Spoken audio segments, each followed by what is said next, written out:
What's going on mga katods? Nandito po tayo sa Caloocan. At tama po, nandito na po ang ating F3.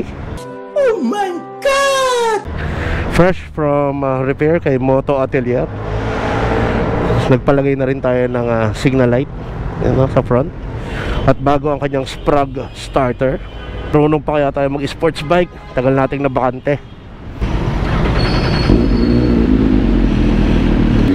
So dito tayo dadaan sa entry na Skyway. Woo! So may C3. So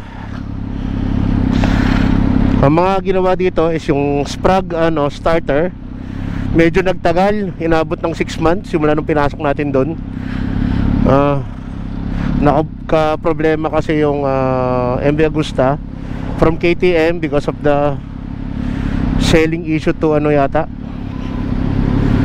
to Bajaj. Tapos yun, pero nung dumating naman yung parts 2 days lang, naayos na agad nila. So welcome back Daming. Siyempre bago lang ulit tayo sa motor natin, no? So tayo ay nangangapa. Naninibago ako sa clutch niya. Nasa dulo nga pala to. Walang left, kailangan mag U-turn. Marunong pa kaya tayo mag 200? Woo!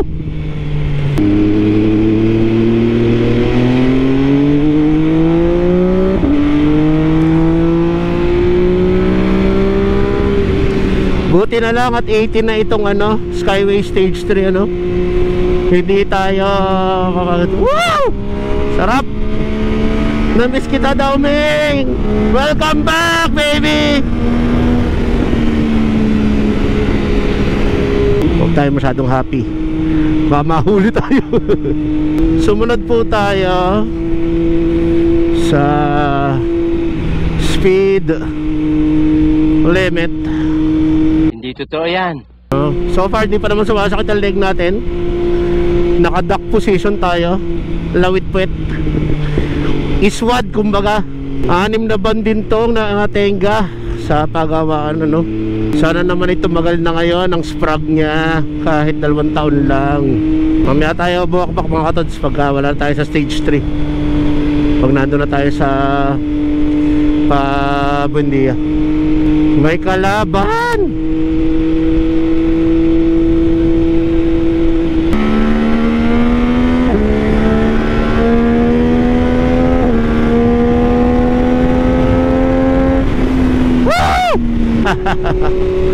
Grabe Daming, namiss kita. Shit, napakabilis mo.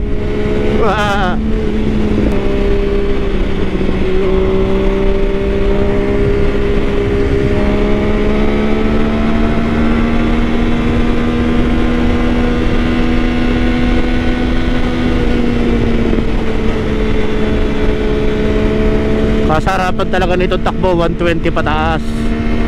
Hindi mo mararamdaman yung mga ngawit, mga ganun.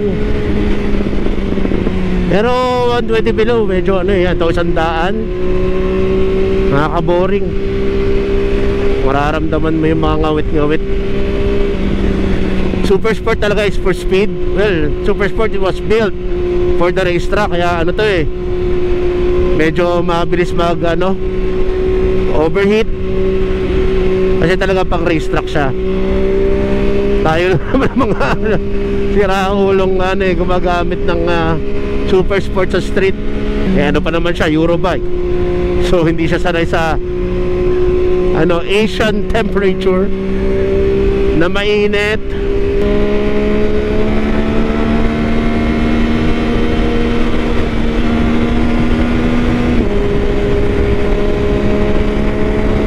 That's more like it. Sarap. Pag ganito naman swabing swabe kahit pa mahangin. Lock down lang. Sadya na, di ako masyado makapagsalita, ginagamay ako sa yung bike sinubukan ko lang kaya ko mag-vlog. Really, na-enjoy ko yung motor. 6 months ko siyang hindi nakita, hindi naramdaman. So naka-agenda natin ngayong taon is mag-track tayo gamit itong F3. para masanay tayo sa super sport. Pa-practice natin yung yun nga, yung body position, then counter steer. Hopefully maka-knee drag tayo, mga ganon. So far hindi pa naman nasakit yung leg natin, no? Maybe because excitement.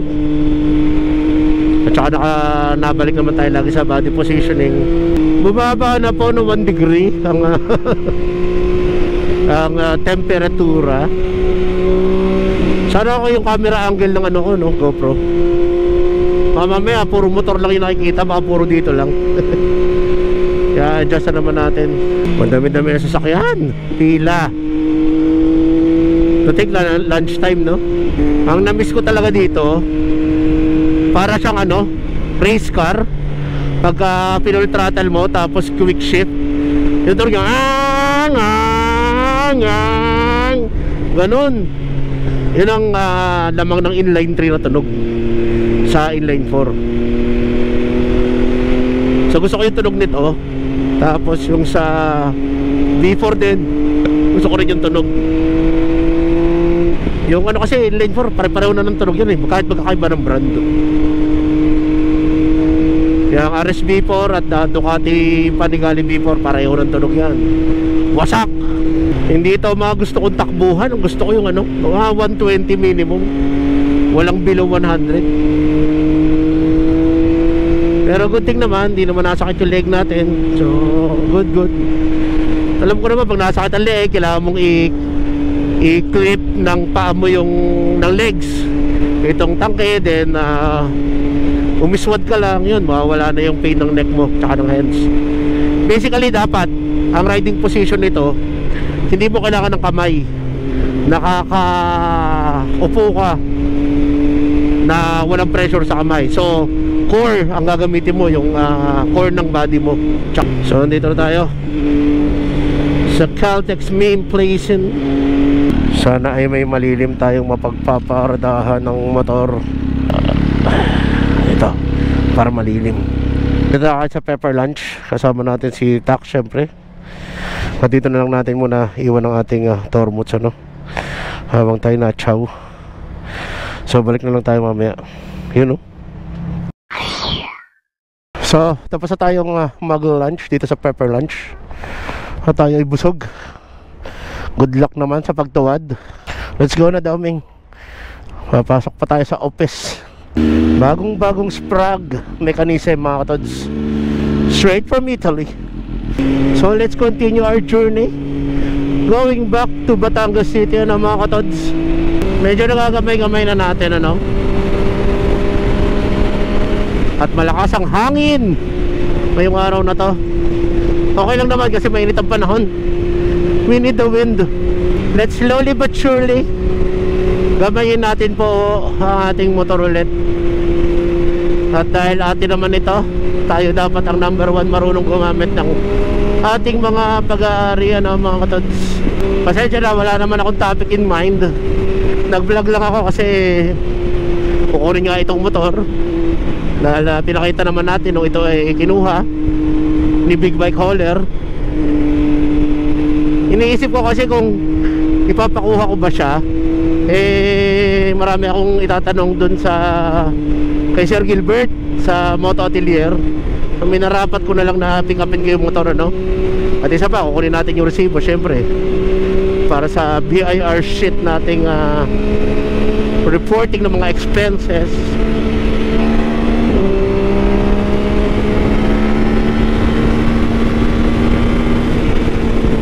Time check 1:41. Tingnan natin kung anong oras tayo makakauwi, ano.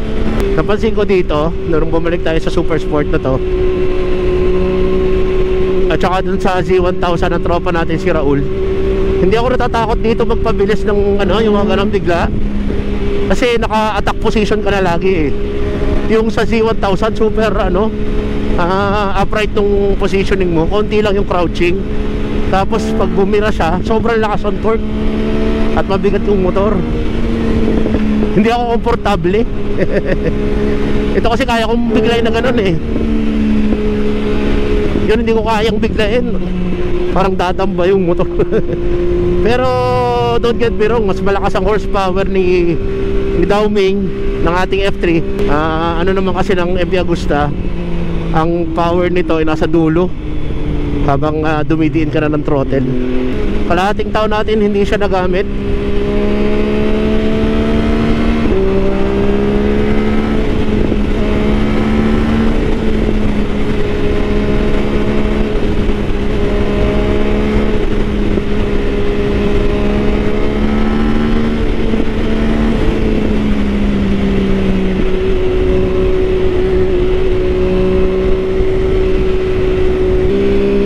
Hopefully maka 200 tayo dito, no? Sa start hallway. Basta makakita lang tayo ng karsadang diretso na wala masyadong sasakyan.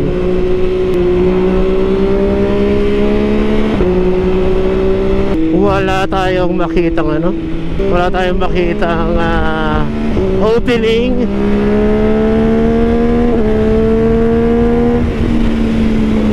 Enough ang space. Syempre kahit naman tayo speeder, we are responsibly speeding. Gusto ko kasi may enough na ano, parang clear pathway. Hindi yung bigla kang pepreno kasi baka may magka-problema, ano mo na. So dito ko na lang po siguro tatapusin ang ating vlog for today, ano mga katods. Again, maraming salamat kay Moto Atelier, kay Sir Gilbert, kay Harvey sa pag-ayos ng ating motor, ano, for taking care of my Dowming. Medyo nagtagal tayo pero okay lang. I'm very happy with the outcome. Nakabitan pa tayo ng front signal light. Salamat din kay Tito Manny, no, yung tito natin na nag-drive sa atin papunta dun sa casa. Many thanks din sa DMB Fire and Safety and DMB Solutions Inc. for sponsoring the repair of Dowming, ano. Maraming salamat din lalo sa inyo mga katods na nanonood at walang sabang tumatanggilit ng ating mga video. May kwenta man ito, wala. So makikita na natin sa vlog madalas itong si Dowming, ano. Syempre mamimili tayo ng karsada, hindi ito pambundok na motor, hindi naman natin may enjoy. Itong mga super sport is for syempre racetrack or expressway. Ang katawan natin hindi kasing katawan ni Sir lang na was built for a super sport bike. So hopefully more content soon with Batangas Moto Club or Chopsy Boys, ano. Walang linaw ang diretsong karsada mga katods. So tatry na lang natin mag 200 next time. Mag 190 na naman tayo kanina, so pwede na yun. Pero kayo mga katods, this is La Beach Moto signing out. Babush and happy Thursday sa inyo mga katods.